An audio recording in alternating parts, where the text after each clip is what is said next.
Olá, amigos, mais uma vez estamos nós aqui com O Mestre falou.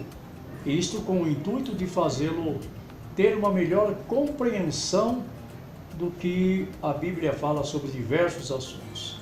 E hoje, André, sobre o que pensaremos? Primeira pergunta, pastor, é se há diferença entre livramento e salvação na concepção do senhor. Biblicamente, André, livramento é algo temporário, é algo que serve para a vida aqui.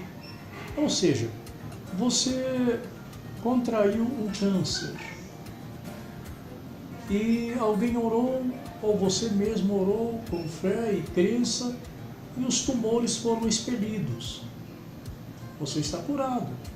Porém, isto não quer dizer que você não vai estar sob o domínio da morte ainda, que você não vai morrer posteriormente. Então, o livramento é algo temporário. Já a salvação é algo eterno, é algo inquebrável, imutável, é algo que não se pode mudar. João Calvino, por exemplo, ele tinha uma visão ampla da salvação quanto vida eterna. E Calvino, pela revelação da palavra, ele profere algo interessante. Na concepção calvinista, a salvação é algo que te acompanha durante todos os seus dias. Ou seja, eu vou estar sempre salvo. Aí é que está. Por quê? O seu espírito veio de Deus e volta para Deus. Deus é eterno. Então Deus já sabe qual será a sua escolha. Então, na concepção de Calvino, então, não quer dizer que todos estão salvos, mas os salvos jamais perderão a sua salvação. Exato. Aqueles que tiverem o nome escrito no livro da vida do Cordeiro, que foi morto antes da fundação do século, conforme o texto apocalíptico, ele jamais terá o nome tirado de lá. Foi até interessante o senhor falar do Cordeiro. Então, por exemplo, as pessoas que morreram antes de Cristo, antes do Cordeiro, como que elas foram salvas, sendo que a salvação veio mediante a cruz? Olha, biblicamente houve sim um livramento para eles. Abraão, Isaac, Jacó, Davi, Moisés, Arão. Essas pessoas, seria interessante ler Romanos capítulo 4, versos 17 e 18, que vai embasar o nosso pensamento. Romanos 4, 17 e 18. Como está escrito: por pai de muitas nações te constituí, perante aquele no qual creu, a saber Deus, o qual vivifica os mortos e chama as coisas que não são, como se já fossem, o qual em esperança creu contra a esperança que seria feito pai de muitas nações, conforme o que lhe fora dito, assim será a tua descendência. Ou seja, Deus promete a Abraão que ele vai ser pai de muitas nações. Mas Abraão, ele creu. E a esperança dele ultrapassou os limites da crença humana. Por quê?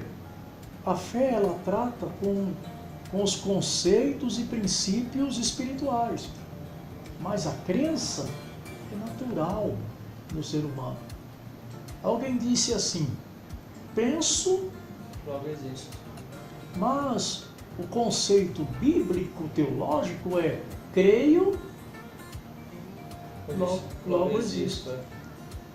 Percebe? Ela é algo da crença, essa crença que é ampliada pela esperança que se tem.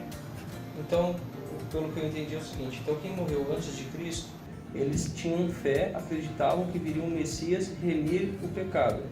Então foi um livramento isso, não foi uma salvação. Exato. Porque só seria salvação depois que tivesse sido consumado. Segundo o que Paulo diz aí aos Romanos, e o senhor já leu,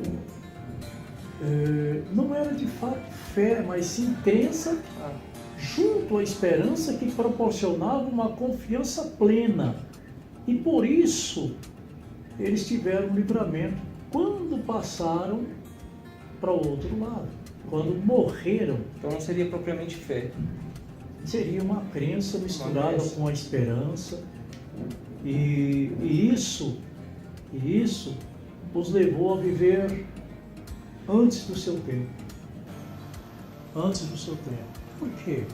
A Bíblia é muito explícita em esclarecer que a salvação, ela só vem com Cristo. Mas eles, mesmo antes, eles já conseguiam ter esse exercício. Uma vez que a crença e a esperança geram confiança plena, a confiança plena nada mais é do que a fé. Então. Nada mais é do que a fé. Leva a pessoa a ver coisas que estão muito além do natural. Foi isso que nós lemos aí em Romanos 4,17. Ou seja, ele creu no Deus que chama as coisas que não existem como se elas já existissem, que vivifica os mortos. Ou seja, nem existe ainda. Mas eles creram que viria sim um Salvador. Entendi. Então, se eles foram salvos, e provavelmente o paraíso não foi inaugurado, porque Cristo, ele diz na cruz que vai levar para o paraíso, depois que ele cumpriu a missão dele aqui na Terra. Para onde esses corpos iam, por exemplo, os salvos? Eles iam para onde? Bom, funcionava da seguinte forma, André. Mesmo estando ainda sob o domínio da morte, e mesmo contemplando o Sheol, Hades, Inferno, Tártaro, eles ficavam no local que o próprio Cristo deu o nome de seio de Abraão. Ou seja, eles estavam de forma incorpórea lá, certo, mas aguardando o pagamento da dívida. Porque são duas etapas distintas. São duas etapas distintas. A primeira, que é o que Paulo vai dizer, olha, ele cravou a cédula, que de alguma forma nos era contrária nas suas ordenanças na cruz do Calvário, tirando-a de entre nós. Ali ele está pagando a dívida da raça humana, da espécie humana, dívida contraída para com Deus. Ah, tá. Entendi. Essa dívida pode fazer menção a Gênesis 3, aquele juízo que teve da serpente, que o senhor já explicou em um outro vídeo. Exato, só que é necessário sempre, com a revelação divina e a sabedoria divina, separar dívida de remissão.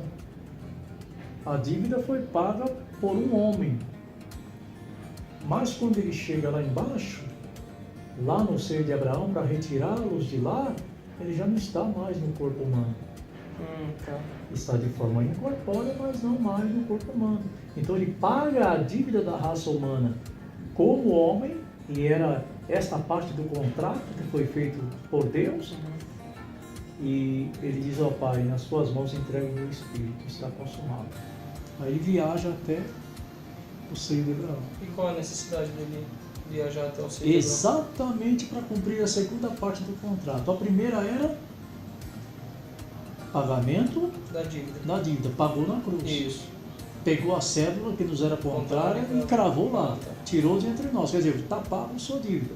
A segunda, remir. Ele tinha que ir lá para mostrar para a morte que aqueles ali que estavam no seio de Abraão, a dívida deles já havia sido paga e eles não mais precisavam ficar ali. Por quê? Porque já o juízo que estava destinado a eles fora transferido para Cristo. Entendi. Então, por exemplo, quem morria antes da consumação de Cristo na cruz ia para o seio de Abraão, e Cristo, quando pagou a dívida, ele desceu até o seio de Abraão e remiu. E isso, levando-os então para o paraíso. Tá, levou para o paraíso. E quem morre hoje? Vai para o paraíso. Na verdade, André, nós usamos muito essa palavra morre. Mas nós cristãos não deveríamos usar essa palavra. Porque Cristo parece-me que nos textos em que ele se refere à morte, quando ele fala de um cristão, ele sempre diz dormem no Senhor.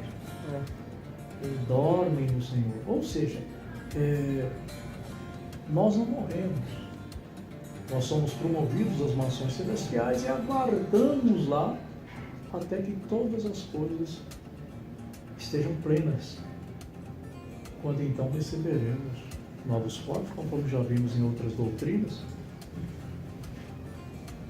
Logo, os que dormem no Senhor vão hoje para o paraíso.